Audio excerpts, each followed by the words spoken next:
Hey guys, welcome back to Sports Crazies. Today we'll talk about why the Clippers choking their 3-1 lead in the 2020 NBA playoffs will go down as the worst sports choke ever. Let's head into it. Number 4. The Clippers deserve it. Gets some room, drives at Zubats. Well defended, but Murray able to bank it home. Do you praise the performance of the underdog, or do you bury the team many believed was the NBA's best after they were embarrassed in Game 7 and choked away a golden opportunity? It's always easier to pile onto the loser, but the Clippers deserve to be ridiculed and ripped to shreds for one of the worst performances in an elimination game in recent playoff history, after they showed no fight again against the Nuggets Tuesday. So here goes. The record will show the final score was a 104-89 of the deciding game of the Western Conference semifinals between Denver and Los Angeles, but it felt like the Nuggets won by twice as much as they blew past the Clippers in their second half for the third straight game and emphatically completed the historic comeback, becoming the first team in NBA history to come back from a 3-1 deficit twice in the same postseason. Next up, the Lakers, the team everyone thought the Clippers would face in the Western Conference Finals to determine NBA supremacy. The only problem is, the Clippers, a franchise known for its ignominious postseason history that appeared poised to rewrite it this season, stunningly choked. Like disturbingly choked.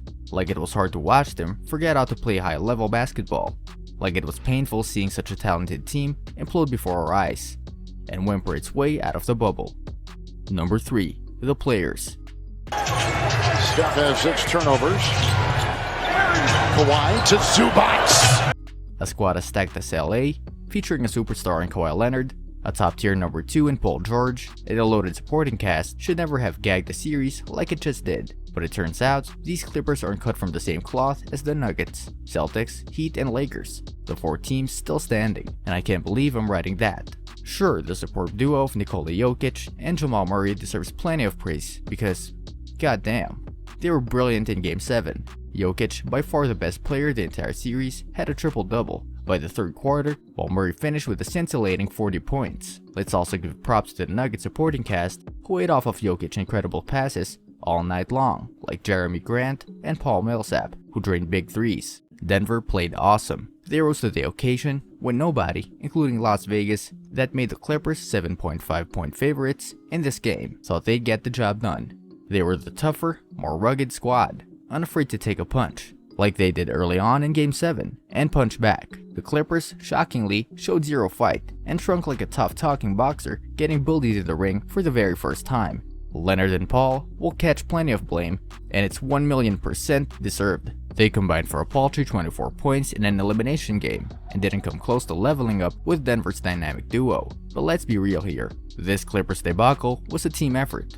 Maybe some of the guys really were ready to go home and get the hell out of the bubble, because how else do you explain one of the best defensive teams in the NBA no showing in the second half of games 5, 6, and 7? How do you wrap your brain around a team full of shot makers and big shot takers basically disappearing? Nobody on LA could make a bucket when it mattered, even when they got look after good look, and for a team of the Clippers caliber with scores like Leonard, George, Lou Williams, and other deep threats. It was startling to see a steady stream of bricks. How did they all of a sudden morph into a lottery team? Number 2. Excuses. The other way, in the corner, Green 3, good! He puts it down. Right now, it's just disappointing, Clippers coach Doc Rivers said after the game. Honestly, I thought you could see the difference in 2 teams. The team had been together, we haven't, and you could see it as the games went on. Rivers isn't one to make excuses, and he said he'd take the blame for the Clippers' choke job. But he's not wrong for bringing up a legitimate reason why the Nuggets survived and advanced, and the Clippers didn't. The only thing holding back Los Angeles from being true juggernauts, many, including yours truly, thought they'd be all season long, was continuity. A massively revamped roster from last season dealt with injuries that often prevented the full squad from practicing and developing vital chemistry.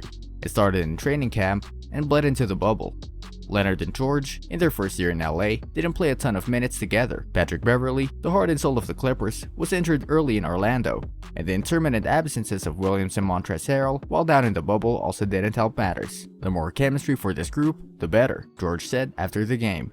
I think that's really the tale of the tape. We just didn't have enough time together. But that's an excuse plenty of basketball fans aren't going to buy. And the Clippers, loaded like never before, and legitimately taking aim at their staple center rivals for Los Angeles basketball supremacy for the first time, came up sickeningly small during the season's biggest moments.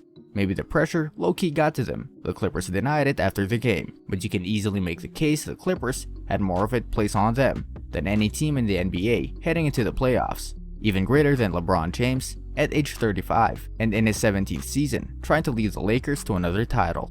Number 1. The favorites.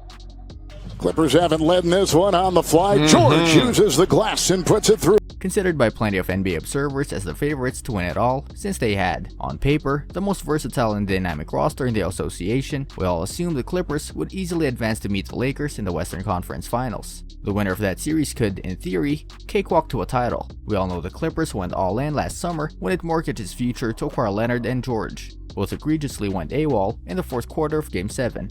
For only 2 years of guaranteed combined service in a series title run.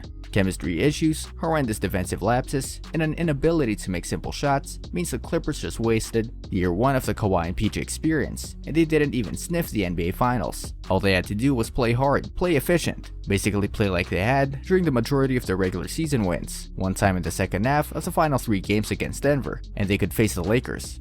First conference finals, showdown with your city rival, who you almost beat 3 out of 4 times this season, and it would come in a neutral setting, so the Lakers wouldn't have 7 home games, because we all know purple and gold supporters always take over Staples when the two teams play. I always felt like the Clippers were the NBA's best team, built for a title run with a championship-winning coach and an extremely versatile roster that I sincerely believed was superior to the Lakers, anyone in the East, and certainly the Nuggets.